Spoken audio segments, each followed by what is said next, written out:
بسم الله الرحمن الرحيم.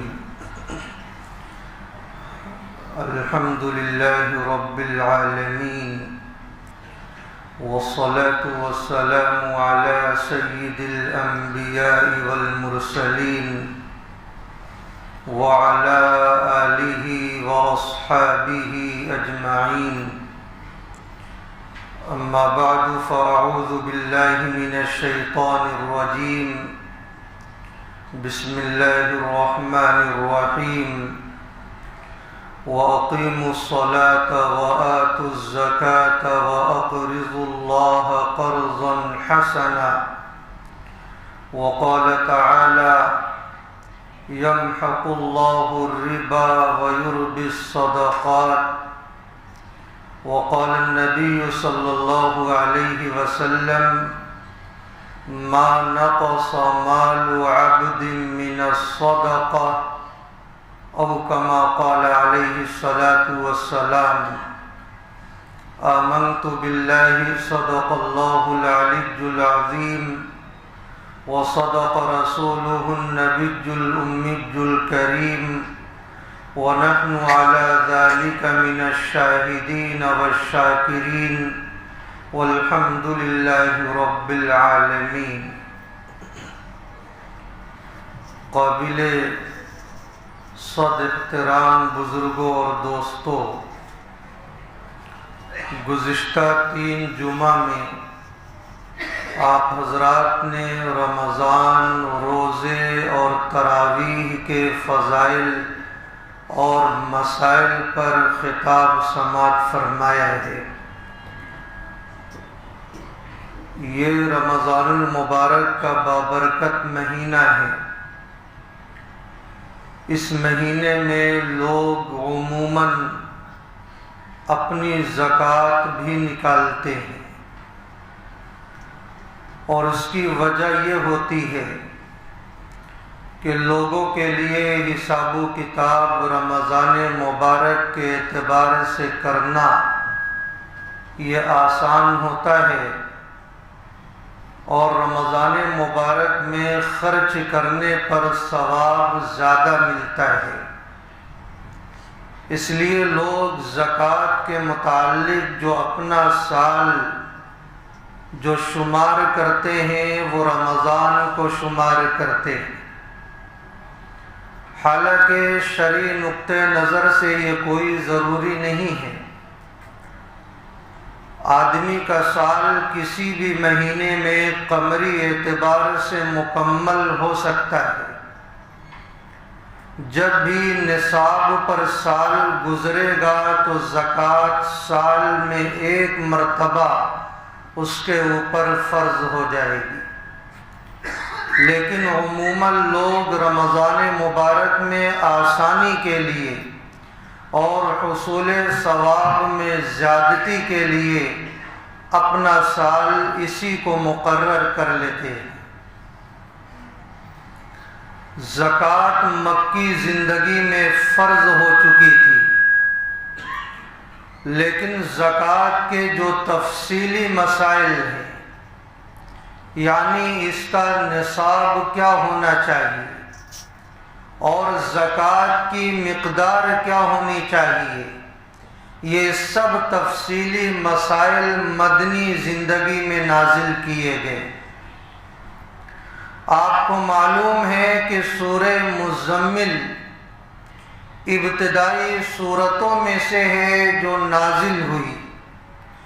اللہ رب العزت نے سورہ مزمل میں ارشاد فرمایا: وَأَقِيمُوا الصَّلَاةَ وَآتُوا الزَّكَاةَ وَأَقْرِضُوا اللَّهَ قَرْضًا حَسَنًا، کہ تم نماز کو قائم کرو اور زکوٰۃ ادا کیا کرو اور اللہ کو قرض حسن دیا کرو.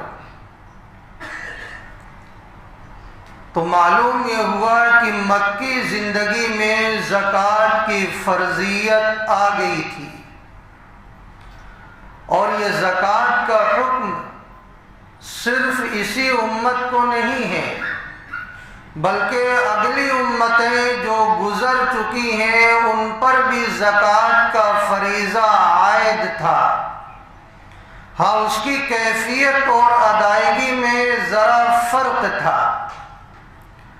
حضرت اسماعیل علیہ السلام کا پروردگار عالم نے جہاں تذکرہ فرمایا اور ان کا تعارف فرمایا، وہاں ارشاد فرمایا وَاذْكُرْ فِي الْكِتَابِ اسماعیل إِنَّهُ كَانَ صَادِقَ الْوَعْدِ وَكَانَ رَسُولًا نَبِيًّا۔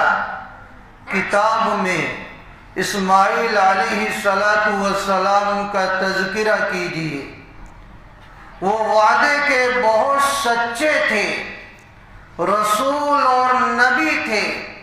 اس کے بعد ارشاد فرمایا وَكَانَ يَأْمُرُ أَهْلَهُ بِالصَّلَاةِ وَالزَّكَاةِ، وہ اپنے گھر والوں کو، متعلقین کو نماز کا اور زکوٰۃ کا حکم دیا کرتے تھے۔ معلوم یہ ہوا کہ ملت ابراہیمی میں بھی زکوٰۃ کا حکم اللہ کی طرف سے موجود تھا۔ اسی طرح بنی اسرائیل کو اللہ رب العزت کو یہ حکم ہوا، پروردگار عالم نے ارشاد فرمایا وَقَالَ اللَّهُ إِنِّي مَعَكُمْ، کہ اللہ رب العزت ارشاد فرماتے ہیں بنی اسرائیل کو کہ میں تمہارے ساتھ ہوں۔ لَئِنْ أَقَمْتُمُ الصَّلَاةَ وَآتَيْتُمُ الزَّكَاةَ، اگر تم نماز قائم کرو گے اور زکوٰۃ ادا کرو گے۔ تو معلوم یہ ہوا کہ ملت موسوی میں بھی زکوٰۃ کا حکم موجود ہے۔ اسی طرح حضرت عیسیٰ علیہ السلام اپنی ماں کے گہوارے سے، یعنی حضرت مریم علیہ السلام کے گہوارے سے یہ بول اٹھے قال انی عبد اللہ آتانی الکتاب وجعلنی نبیا وجعلنی مبارکا اینما کنت واوصانی بالصلاة والزکاة ما دمت حیا، کہ میرے پروردگار نے مجھے نماز کی اور زکوٰۃ کی وصیت فرمائی ہے، اس کا حکم دیا ہے جب تک کہ میں زندہ رہوں۔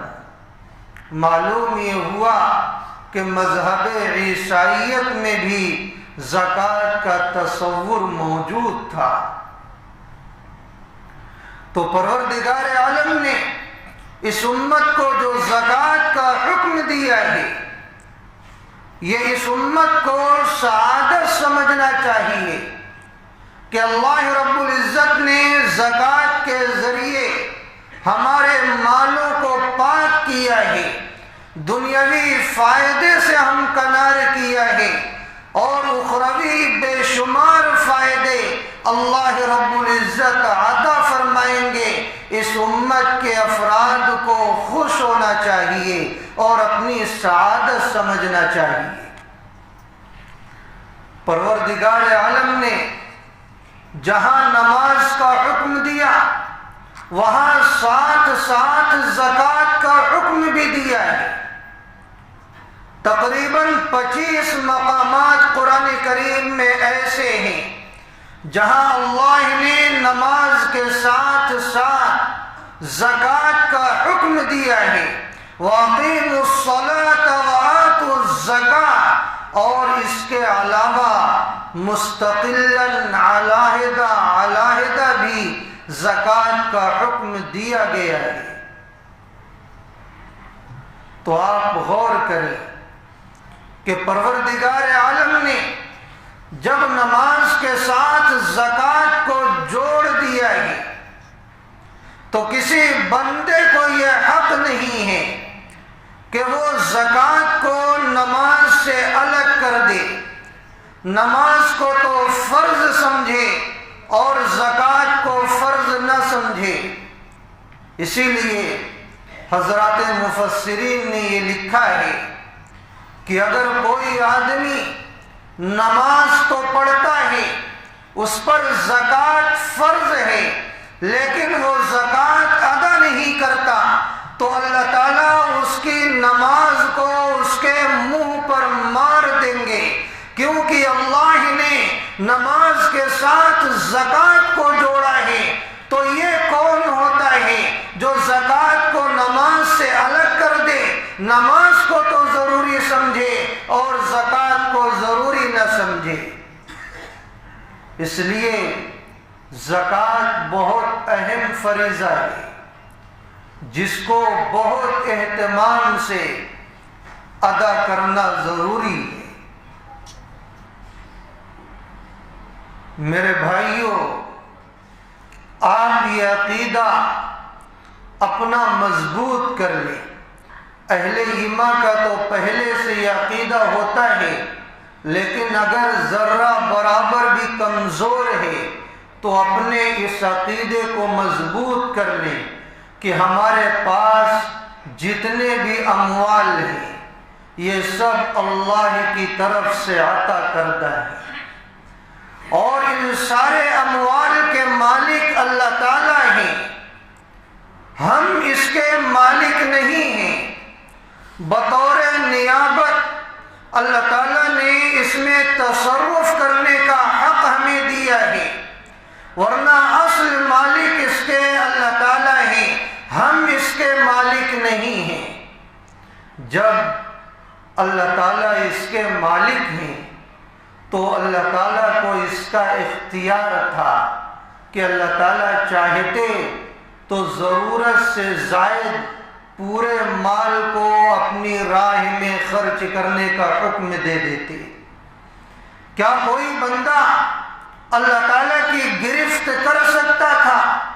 اگر اللہ تعالیٰ یہ کہتے ہیں جتنے بھی مال ضرورت سے زائد ہیں ان سب کو میری راہ میں خرچ کر دیا جائے ورنہ تمہیں عذاب کے حوالے کیا جائے گا، اللہ تعالیٰ ایسا کہہ سکتے تھے، لیکن اللہ تعالیٰ نے نہایت شفقت کا معاملہ ہمارے اوپر فرمایا ہے کہ اللہ نے پورے مال کو خرچ کرنے کا حکم نہیں دیا، بلکہ جہاں بھی انفاق فی سبیل اللہ کا حکم ہے کہیں ارشاد فرمایا وَمِمَّا رَزَقْنَاهُمْ يُنْفِقُونَ، کہیں ارشاد فرمایا وَأَنفَقُوا مِمَّا رَزَقَهُمُ اللَّهُ، کہیں ارشاد فرمایا وَأَنفَقُوا مِمَّا رَزَقْنَاهُمْ سِرًّا وَعَلَانِيَةً يَرْجُونَ تِجَارَةً لَن تَبُورَ۔ آپ غور فرمائیں تو عربی جاننے والے یہ جانتے ہیں کہ اس میں من تبعیضیہ کا استعمال ہوا ہے، جس کا مطلب یہ ہوتا ہے کہ اپنے پورے مال کو خرچ کرنا نہیں ہے، بس مال کے تھوڑے حصے کو اللہ کی راہ میں خرچ کرنے کا حکم دیا جا رہا ہے، اور وہ بھی 2.5% ہے۔ تو یہ اللہ کا ہم پر بہت بڑا احسان ہے اور اللہ تعالیٰ کی شفقت کا نتیجہ ہے۔ دوسرا احسان یہ ہے، اگر اللہ تعالیٰ یہ چاہتے تو سال میں 2 مرتبہ زکوٰۃ کو فرض کر دیتے۔ کیا ہم اللہ تعالیٰ کا کچھ بگاڑ سکتے تھے؟ لیکن اللہ نے ہم پر فضل کا معاملہ فرمایا، احسان کا معاملہ فرمایا کہ نہیں، سال میں 1 مرتبہ زکوٰۃ فرض ہے، وہ بھی جو تمہارے پاس مال ہے جسے مال نامی کہا جاتا ہے، بڑھنے والا مال جسے کہا جاتا ہے، اس پر زکوٰۃ فرض ہے سال میں 1 مرتبہ۔ اللہ تعالیٰ اگر یہ چاہتے تو یہ بھی کہہ دیتے کہ ہر مال میں زکوٰۃ فرض ہے، چاہے بڑھنے والا ہو یا بڑھنے والا نہ ہو۔ لیکن اللہ کا احسان کہ پروردگار عالم نے استعمالی اموال میں زکوٰۃ کو فرض نہیں کیا۔ سونا اور چاندی اسے خلقی طور پر بڑھنے والا مال شمار کیا گیا ہے، اس لیے اگر وہ استعمالی ہو تو بھی بڑھنے والا ہوتا ہے، اس پر زکوٰۃ فرض ہے۔ لیکن اس کے علاوہ جو ہمارے گھروں کے سامان ہیں، یا جو ہماری دکان ہے، یا جو ہمارا مکان ہے، اس دکان اور مکان پر اور دیگر استعمالی چیزوں پر زکوٰۃ فرض نہیں ہے۔ یہ اللہ کا احسان ہے۔ اگر اللہ تعالیٰ چاہتے تو ان چیزوں میں بھی زکوٰۃ فرض کر دیتے، بندے کیا کر سکتے تھے؟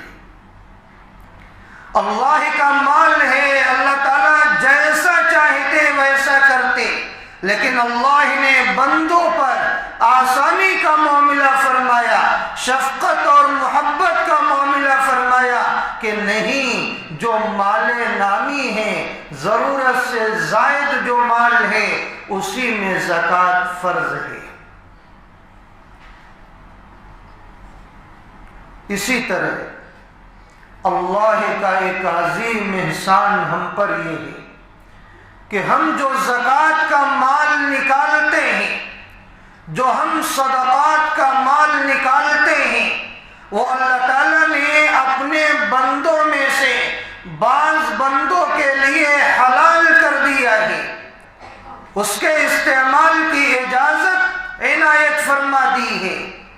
پہلی جو امتیں تھیں ان میں زکوٰۃ کا جو مال ہوتا، صدقے کا جو مال ہوتا، وہ کسی کے لیے حلال نہیں ہوتا، بلکہ وہ ضائع ہو جاتا، اور اس کی قبولیت کی نشانی یہ ہوتی کہ اس زکوٰۃ اور صدقے کے مال کو کہیں رکھ دیا جاتا، اللہ کی طرف سے آگ آتی اور اس صدقے اور زکوٰۃ کے مال کو جلا کر خاکستر کر دیتی۔ یہ بات سمجھ میں آ جایا کرتی کہ اس کا صدقہ قبول ہو گیا ہے، اور جس کو آگ نہیں جلاتی تو یہ بات سمجھ میں آ جاتی کہ اس کا صدقہ قبول نہیں ہوا ہے۔ حضرت آدم علیہ السلام کے دو بیٹے حابیل اور قابیل کے واقعے سے اس طرف اشارہ ملتا ہے کہ دونوں بیٹوں میں جب باہم اختلاف ہوا تو حضرت آدم علیہ السلام نے یہ فیصلہ کیا کہ دونوں اللہ کی راہ میں قربانی پیش کریں، نیاز پیش کریں، صدقہ پیش کریں۔ جو صدقہ اللہ کی راہ میں قبول ہو جائے گا، سمجھ جاؤ وہ حق پر ہے، اور جس کا صدقہ قبول نہیں ہوگا تو یہ بات سمجھ میں آ جائے گی کہ وہ ناحق پر ہے۔ دونوں بیٹوں نے صدقہ پیش کیا، ایک نے بکری پیش کی، دوسرے نے غلہ پیش کیا۔ حابیل نے جو بکری پیش کی، اللہ کی طرف سے آگ آئی اور اسے جلا دی۔ یہ بات سمجھ میں آ گئی کہ حابیل حق پر تھے اور اس کا صدقہ قبول ہو گیا۔ لیکن قابیل کا جو غلے والا صدقہ تھا وہ اسی طرح باقی رہ گیا، پتہ یہ چلا وہ ناحق پر تھا اور اس کا صدقہ قبول نہیں ہوا۔ تو اس امت کی خصوصیت ہے کہ پروردگار عالم نے زکوٰۃ و صدقات اسی امت کے افراد کے لیے حلال بھی کر رکھے، اور اس کا اصول اور ضابطہ یہ بنایا ہے۔ حدیث پاک میں آتا ہے تُؤْخَذُ مِنْ أَغْنِيَائِهِمْ وَتُرَدُّ إِلَىٰ فُقَرَائِهِمْ، کہ مالداروں سے زکوٰۃ کو وصول کیا جائے گا اور غریبوں پر خرچ کیا جائے گا۔ گویا کہ مالدار زکوٰۃ نکالیں گے اور اس زکوٰۃ کا استعمال غریب کریں گے۔ مالداروں کے لیے زکوٰۃ حلال نہیں ہے، غریبوں کے لیے اللہ نے زکوٰۃ کو حلال کر دیا ہے۔ وہ مصارف زکوٰۃ کون کون سے ہیں؟ اس کا تفصیلی تذکرہ سورہ توبہ کی آیت نمبر 60 میں موجود ہے، جس کی بنیادی علت یہ ہے کہ جو غریب ہو، مجبور ہو، بے بس ہو، بے کس ہو، ان کے لیے زکوٰۃ کا استعمال حلال کر دیا گیا ہے۔ تو یہ اس امت پر خاص اللہ کی عنایت اور خاص اللہ کا فضل ہے۔ اور یہ بھی اپنا عقیدہ مضبوط کر لے کہ زکوٰۃ و صدقات سے مال گھٹتا نہیں ہے، بڑھتا ہے۔ جس کے دل میں ذرہ برابر بھی شکوک و شبہات ہیں کہ زکوٰۃ و صدقات سے ہمارا مال کم ہو جاتا ہے، وہ اپنے اس عقیدے کو مضبوط کر لیں کہ زکوٰۃ و صدقات سے مال کبھی بھی کم نہیں ہوتا، مال بڑھا کرتا ہے۔ اور قرآن و حدیث میں بے شمار الفاظ ہیں اور جملے ہیں جس سے یہ بات ثابت ہوتی ہے کہ زکوٰۃ و صدقات سے مال میں اضافہ ہوا کرتا ہے، مال میں کمی پیدا نہیں ہوتی ہے۔ اور یہ اللہ اور اس کے رسول کا فرمان ہے۔ ایک ایمان والا اللہ اور اس کے رسول کی بات کو مانے گا یا اپنے عقلی گھوڑے کو دوڑائے گا۔ ایمان والا بغیر اپنی عقل کے دوڑائے اللہ اور اس کے رسول کے فیصلے کو تسلیم کرنے والا ہوتا ہے اور اس میں اپنی نجات سمجھتا ہے۔ پیچھے چلے جاؤ۔ تو یہ عقیدہ مضبوط کر لیں کہ زکوٰۃ و صدقات دینے سے مال بڑھتا ہے۔ ظاہری اعتبار سے آدمی یہ سوچتا ہے کہ میں نے 1000 روپے میں سے 25 روپیہ زکوٰۃ کا نکال دیا تو 975 روپے بچے، یہ تو گھٹ گیا۔ تو ظاہری اعتبار سے حساب و کتاب میں گرچہ 25 روپے کم ہو گئے، 975 روپے بچے، یقیناً ظاہری اعتبار سے کم ہے، لیکن معنوی اعتبار سے اس میں اضافہ ہوتا ہے، اور اضافے کی مختلف صورتیں ہیں جو احادیث میں بیان کی گئی۔ کبھی کبھی تو ایسا ہوگا کہ 25 روپیہ جو آپ نے نکالا ہے اور 975 روپے بچے ہیں، 25 ہی روپیہ نکلا ہے، لیکن اس 975 روپے میں اللہ تعالیٰ ایسی برکت پیدا فرما دیں گے کہ 25 روپے میں جو کام نہیں ہوتا تھا اللہ تعالیٰ اس سے ہزاروں کا کام کرائیں گے۔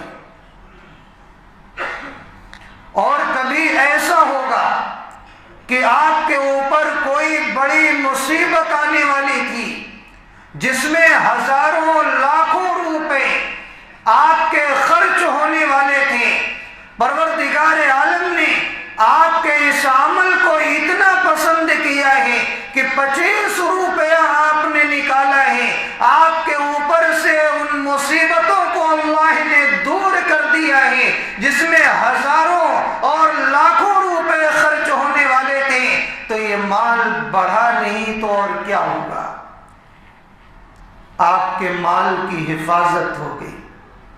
اور کبھی کبھی ایسا ہوگا کہ وہی 25 روپیہ جو آپ نے نکالا اللہ تعالیٰ نے اس کو اتنا پسند کیا کہ اب 975 روپے جو آپ نے اپنے کاروبار میں لگائے ہیں، اسی 25 روپے کی وجہ سے کاروبار میں بے شمار اللہ تعالیٰ اضافہ فرمائیں گے اور کاروبار کو نقصان ہونے سے بچائیں گے۔ لیکن یہ حتمی بات ہے کہ مال گھٹتا نہیں ہے، مال بڑھتا ہے۔ اگر کسی کا یہ عقیدہ ہو جائے، نعوذ باللہ کسی مسلمان کا، کہ زکوٰۃ و صدقات سے مال گھٹتا ہے تو اس کے ایمان میں شک پیدا ہو جائے گا، وہ کفر تک پہنچ سکتا ہے، کیونکہ قرآن و حدیث کے صاف الفاظ ہیں کہ اللہ تعالیٰ اس کی وجہ سے مال کو بڑھایا کرتے ہیں۔ جس کا مال گھٹنے کا عقیدہ ہو جائے گا وہ قرآن و حدیث کی آیات کا نعوذ باللہ کسی نہ کسی درجے میں انکار کرنے والا ہو جائے گا، اور انکار کرنے والا کافر ہو جایا کرتا ہے۔ اس لیے ہمارا یہ عقیدہ ہے کہ مال بڑھتا ہے، مال کبھی گھٹتا نہیں ہے۔ چند قرآنی آیات اس سلسلے میں سماعت فرما لیں تاکہ ہمارا عقیدہ اور مستحکم ہو جائے۔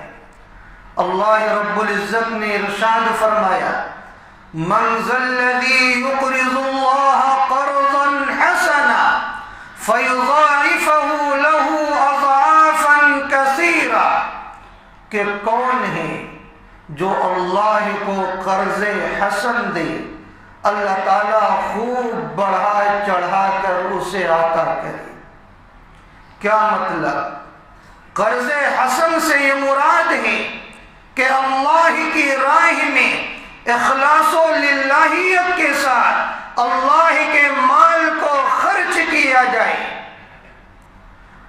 جو شخص اخلاص و للہیت کے ساتھ اللہ کے دیے ہوئے مال کو اللہ کی راہ میں خرچ کرتا ہے تو پروردگار عالم اس میں اضافہ فرماتے ہیں۔ آیت کریمہ میں غور فرمائیں، فَيُضَاعِفَهُ لَهُ، صرف اتنا اللہ تعالیٰ کہہ دیتے تو بھی کام چل جاتا کہ اللہ تعالیٰ اس میں اضافہ فرمائیں گے، لیکن چونکہ تھوڑا اضافہ نہیں، پروردگار عالم بہت زیادہ اضافہ فرماتے ہیں، اس لیے تاکیدی جملہ استعمال فرمایا اضعافاً، اور زیادہ اضافہ فرمائیں گے۔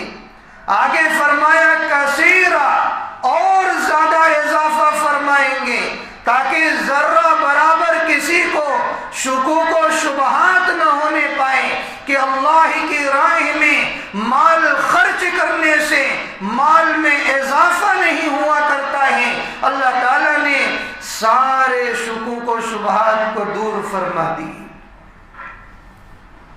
آگے فرمایا واللہ یقبض ویبسط وإلیہ ترجعون، تم یہ نہ سوچنا کہ اللہ کی راہ میں نے خرچ کر دیا تو میرا مال کم ہو گیا۔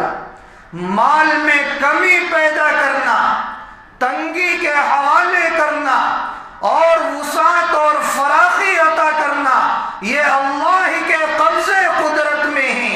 جب اللہ کے قبضے قدرت میں ہے، اسی اللہ نے ارشاد فرمایا ہے کہ میری راہ میں مال خرچ کرو گے میں اضافہ کروں گا، تو کیا اللہ تعالیٰ اپنے وعدے سے مکر سکتے ہیں؟ اللہ تعالیٰ ضرور اضافہ عطا فرمائیں گے، فراخی عطا فرمائیں گے، وسعت عطا فرمائیں گے۔ واللہ یقبض ویبسط وإلیہ ترجعون۔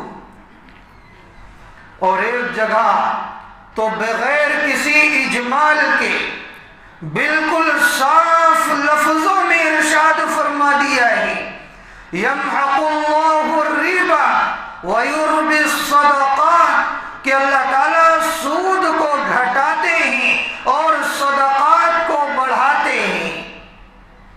تو اللہ کی بات پر تو ہمیں یقین ہونا چاہیے۔ اسی طرح ایک جگہ ارشاد فرمایا وَمَا آتَيْتُم مِّن رِّبًا لِّيَرْبُوَ فِي أَمْوَالِ النَّاسِ فَلَا يَرْبُو عِندَ اللَّهِ، تم جو سودی لین دین کرتے ہو تاکہ لوگوں کے مال میں اضافہ ہو جائے، سن لو اللہ کے نزدیک وہ مال بڑھتا نہیں ہے۔ یہ تمہاری گھٹیا سوچ ہے کہ تم یہ سوچتے ہو کہ سودی کاروبار سے، سودی لین دین سے مال میں اضافہ ہو جائے گا، ایسا بالکل نہیں۔ اللہ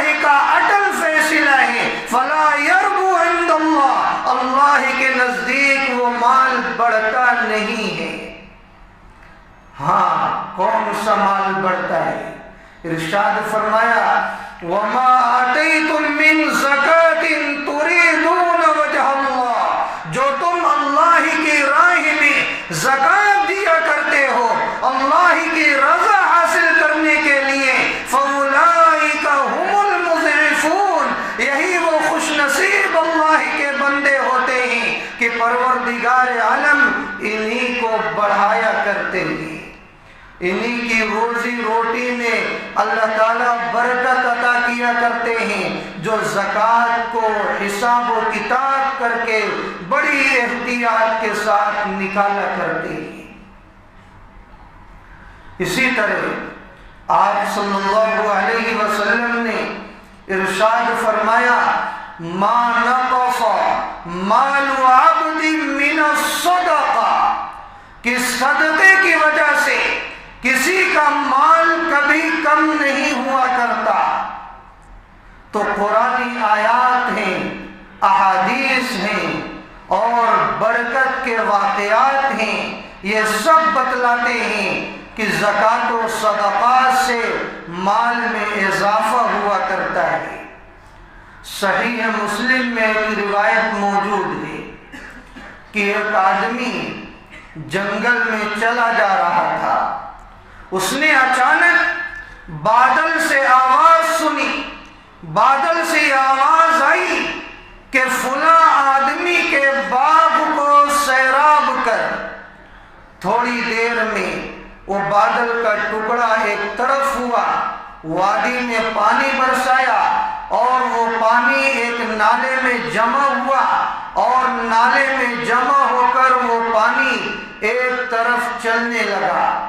وہ آدمی جس نے آواز سنی تھی وہ پانی کے پیچھے پیچھے کہ دیکھیں یہ پانی جاتا کہاں ہے۔ تو اس آدمی نے دیکھا کہ وہ پانی ایک جگہ پہنچا اور وہاں دوری پر ایک آدمی کھڑا ہوا ہے، وہ اپنے پھاوڑے سے اس پانی کو اپنے باغ کی طرف کر رہا ہے۔ یہ آدمی بڑا حیران ہوا، اس آدمی کے پاس پہنچا اور اس نے سوال کیا کہ تمہارا نام کیا ہے؟ اس آدمی نے جو ہی اپنا نام بتلایا، اس آدمی کی حیرت کی انتہا نہ رہی۔ یہ وہی نام تھا جو اس نے بادل سے سنا تھا کہ فلاں آدمی کے باغ کو سیراب کر۔ اس باغ والے آدمی نے پوچھا بھائی تم میرا نام کیوں پوچھتے ہو؟ تو اس آدمی نے کہا تمہارے لیے بشارت ہو، یہ جس بادل سے پانی برسا ہے اس بادل سے میں نے تمہارے نام کی آواز سنی تھی۔ مجھے صرف اتنا بتلاؤ کہ تمہیں یہ خوش نصیبی کیسے ملی؟ تم اپنے باغ کی آمدنی کا کیا کرتے ہو؟ تمہارا معمول کیا ہے؟ ذرا مجھے بتلا دو، تم اس بشارت کے اور اس سعادت کے مستحق کیسے بنی؟ اس آدمی نے بتلایا کہ میں اپنے باغ کی آمدنی کے 3 حصے کرتا ہوں۔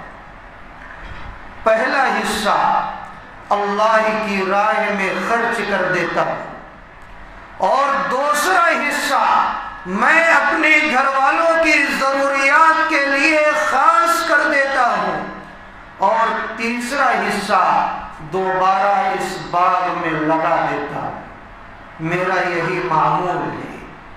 تو آپ نے دیکھا کہ اللہ کی راہ کے لیے اپنے مال کو مخصوص کرنے والے کتنے پسندیدہ ہیں کہ پروردگار عالم کس طرح غیبی انتظام فرما دیا کرتے ہیں تاکہ ایسے میرے بندے نقصان سے بچ سکیں اور ان کے مالوں میں اضافہ ہو سکے۔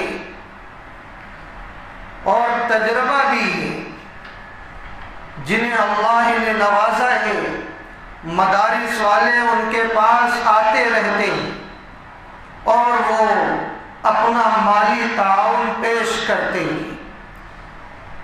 جب سفراء ان کی خدمت میں آتے ہیں تو وہ کہ ذرا بتلاؤ میں نے گزشتہ سال تمہیں کتنا روپیہ دیا تھا؟ وہ سفیر ریکارڈ پیش کرتا ہے کہ آپ نے 500 روپے مثلاً دیا تھا۔ تب یہ سفیر کہتا ہے کہ اس سال تھوڑا سا اضافہ کر دیجیے۔ تو یہ تو تنگی کا مرحلہ چل رہا ہے، لاک ڈاؤن کی وجہ سے ہماری معیشتیں کمزور ہیں۔ اس وقت تو لوگ زیادہ اضافہ نہیں کر رہے، لیکن دیگر جو سال ہوتے تھے اس میں ہر آدمی یہ کوشش کرتا تھا کہ گزشتہ سال کی جو رقم ہے، جو ریکارڈ ہے، سفیر اگر تقاضا کر رہا ہے تو کچھ نہ کچھ اضافہ کر دیا جائے، اور بہت سارے حضرات کرتے تھے اور ابھی بھی کر رہے ہیں۔ تو اگر ان کے مال میں کمی ہوتی زکوٰۃ نکالنے سے تو گزشتہ سالوں کی زکوٰۃ نکالنا ہی مشکل ہو جاتا، یعنی اس ریکارڈ کے حساب سے جائے کہ وہ اضافے کے ساتھ دیتے۔ تو اس سے معلوم یہ ہوا کہ زکوٰۃ و صدقات دینے سے مال میں اضافہ ہوا کرتا ہے، مال میں کبھی بھی کمی پیدا نہیں ہوتی۔ یہ تو شیطان بہت چالاک ہے، ہمیں ہمارے ایمان سے، ایمانی تقاضوں سے محروم کر دینا چاہتا ہے۔ وہ شیطان ہمارے دلوں میں ڈر پیدا کرتا ہے کہ اگر تم نے زکوٰۃ دی یا اپنے مال کو اللہ کی راہ میں خرچ کیا تو تمہارے اوپر تنگ دستی آ جائے گی، تمہارا مال کم ہو جائے گا۔ یہ شیطان وسوسہ ڈالتا ہے، جبکہ اللہ کا فرمان آپ کے سامنے ہے۔ اسی لیے اللہ تعالیٰ نے اس سے بھی باخبر کر دیا۔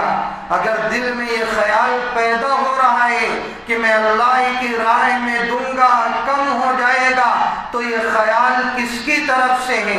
ارشاد فرمایا الشیطان یعدکم الفقر ویأمرکم بالفحشاء، یہ شیطان تمہیں ڈراتا ہے فقر سے اور تمہیں برائی کا حکم دیتا ہے، یعنی یہ حکم دیتا ہے کہ تم زکوٰۃ نہ نکالو، تم صدقات نہ نکالو، تم اللہ کی راہ میں مالوں کو خرچ نہ کرو، اس سے تمہارے مال میں کمی پیدا ہو جائے گی، تمہارے اوپر تنگی پیدا ہو جائے گی۔ شیطان یہ ڈراتا ہے، لیکن اللہ رب العزت نے کیا ارشاد فرمایا؟ سنو، یہ تو شیطانی کام ہے، لیکن واللہ یعدکم منہ، یعدکم مغفرہ ومنہ فضلا، واللہ یعدکم منہ ومغفرۃ وفضلا۔ لیکن اللہ کا کیا وعدہ ہے کہ اللہ تعالیٰ تمہیں معاف کرنا چاہتا ہے۔ اللہ کی طرف سے مغفرت کا وعدہ ہے کہ اگر تم نے اللہ کی راہ میں مال کو خرچ کیا ہے تو اللہ تعالیٰ تمہیں معاف فرما دیں گے، تمہیں کوتاہیوں سے درگزر فرما دیں گے اور تمہیں فضل عطا کریں گے۔ یہ فضل کیا ہے؟ فضل کہتے ہیں دنیا اور آخرت دونوں کی بھلائی کو، یعنی دنیا میں بھی اللہ تعالیٰ بھلائی عطا فرمائیں گے اور آخرت میں بھی بھلائی عطا فرمائیں گے۔ جب آدمی مسجد میں آتا ہے تو یہ دعا کرتا ہے اللہم افتح لی ابواب رحمتی۔ فضل اور رحمت میں جو فرق ہے اسے میں سمجھا رہا ہوں کہ اللہ میرے لیے اپنی رحمت کے دروازے کو کھول دیجیے۔ لیکن جب مسجد سے باہر نکلتا ہے تو یہ دعا کرتا ہے اللہم انی اسألک من فضلک، کہ اللہ میں آپ سے آپ کے فضل کا سوال کرتا ہوں۔ معلوم یہ ہوا کہ اب مسجد سے باہر نکل رہا ہے، دنیا کی طرف نکل رہا ہے، اس فضل کے ذریعے وہ دنیا کی بھی بھلائی کا طلبگار ہے اور آخرت کی بھی بھلائی کا طلبگار فَإِذَا قُضِيَتِ الصَّلَاةُ فَانتَشِرُوا فِي الْأَرْضِ وَابْتَغُوا مِنْ فَضْلِ اللَّهِ۔ تو ہم یہ عقیدہ اپنا مضبوط کر لیں کہ مال خرچ کرنے سے مال میں اضافہ ہوتا ہے، مال میں کمی پیدا نہیں ہوتی۔ تو آج یہ عقیدہ مضبوط کر کے اس ارادے سے اٹھیں کہ انشاءاللہ ہم اپنے مال کی زکوٰۃ کو روکیں گے نہیں، بلکہ نہایت احتیاط کے ساتھ حساب و کتاب کر کر کے ایک ایک پائی کو ہم نکالنے والے بنیں گے۔ تو یہ زکوٰۃ نکالنے والوں کی فضیلتیں ہیں، نہ نکالنے والوں کے لیے کیا کیا وعیدیں ہیں، وہ اگلے جمعہ میں انشاءاللہ میں آپ کے سامنے بیان کروں گا۔ چند مسائل سن لیں۔ زکوٰۃ کس پر فرض ہے؟ عاقل بالغ مسلمان مرد و عورت صاحب نصاب پر زکوٰۃ فرض ہے۔ زکوٰۃ کا نصاب کیا ہے؟ زکوٰۃ کے دو نصاب مشہور ہیں، ایک سونے کا، دوسرے چاندی کا۔ جس کے پاس 7.5 تولہ سونا ہوگا یا 52.5 تولہ چاندی ہوگی، اس پر زکوٰۃ فرض ہوگی۔ کبھی کبھی ایسا ہوتا ہے، یہ دونوں نصاب ذہن میں رکھیں تو بات سمجھ میں آئے گی۔ کبھی کبھی ایسا ہوگا کہ کسی کے پاس صرف 2 تولہ یا 1 تولہ سونا ہوگا، لیکن اس کے ساتھ ساتھ اس کے پاس چاندی بھی ہوگی۔ اب ان سب کی قیمت کو ملا کر اگر یہ دیکھا جائے کہ اتنے میں 52.5 تولہ چاندی آ جاتی ہے تو اس پر بھی زکوٰۃ فرض ہو جائے گی۔ یا اسی طرح کبھی ایسا ہوگا کہ سونا تو کم ہوگا لیکن اس کے ساتھ ساتھ اس کے پاس الگ سے روپے پیسے ہوں گے یا سامان تجارت موجود ہوگا۔ اگر ان سب کی قیمت کو ملا کر چاندی کے نصاب کی طرف پھیرا جائے تو 52.5 تولہ چاندی آ جائے تو اس پر بھی زکوٰۃ فرض ہو جائے گی۔ تو یہ بنیادی چیز ہے، اسے اچھی طرح سمجھ لیں اور زکوٰۃ نکالنے والے بنیں۔ بعض حضرات کو یہ غلط فہمی ہے کہ ہر مال پر سال کا گزرنا ضروری ہوتا ہے۔ مثلا ایک آدمی رمضان میں اپنی زکوٰۃ کا حساب و کتاب کرتا ہے اور زکوٰۃ نکالتا ہے، اور رمضان سے پہلے مثلا 10 رمضان کو وہ حساب و کتاب کرتا ہے۔ اب اس کے پاس کوئی مال 10 رمضان سے پہلے 1 رمضان 2 رمضان 7 8 9 رمضان تک کوئی مال تجارت یا روپیہ پیسہ اس کے پاس آ جاتا ہے تو وہ یہ سوچتا ہے کہ ابھی اس مال پر زکوٰۃ فرض نہیں ہے کیونکہ سال گزرا نہیں ہے۔ حالانکہ ایسا نہیں ہے، اگر سال سے 1 دن پہلے بھی کوئی مال آپ کے پاس آ جاتا ہے اور وہ اس وقت موجود رہتا ہے جس وقت آپ اپنی زکوٰۃ کا حساب و کتاب کرتے ہیں، اس تاریخ کو موجود رہتا ہے تو اس کی زکوٰۃ آپ کو دینی پڑے گی۔ جو سال گزرنے کی بات کی جاتی ہے اس سے یہ مراد ہوتا ہے کہ نصاب پر سال گزرنا چاہیے، یعنی جس وقت آپ صاحب نصاب بنے ہیں، جب اس صاحب نصاب سے لے کر اگلا سال آئے گا، وہ تاریخ آئے گی، تب آپ پر زکوٰۃ فرض ہوگی۔ سال میں 2 مرتبہ یا 3 مرتبہ فرض نہیں ہوگی بلکہ سال میں 1 مرتبہ فرض ہوگی۔ اگر آپ ایک مال پر سال گزرنے کو سوچیں گے تو کس کے پاس کون سا مال سال بھر باقی رہتا ہے، اس طرح تو کسی مال پر زکوٰۃ نہیں نکلے گی۔ اس لیے اچھی طرح سمجھ لیں، جو صاحب نصاب ہیں، نصاب گزرنے پر زکوٰۃ فرض ہوتی ہے، ہر مال پر سال گزرنا ضروری نہیں ہوتا۔ اللہ تعالی شانہ ہم تمام لوگوں کو زکوٰۃ کے مسائل سیکھ کر زکوٰۃ نکالنے کی توفیق عطا فرمائے، آمین۔ وآخر دعوانا ان الحمد للہ۔ للہ رب العالمین۔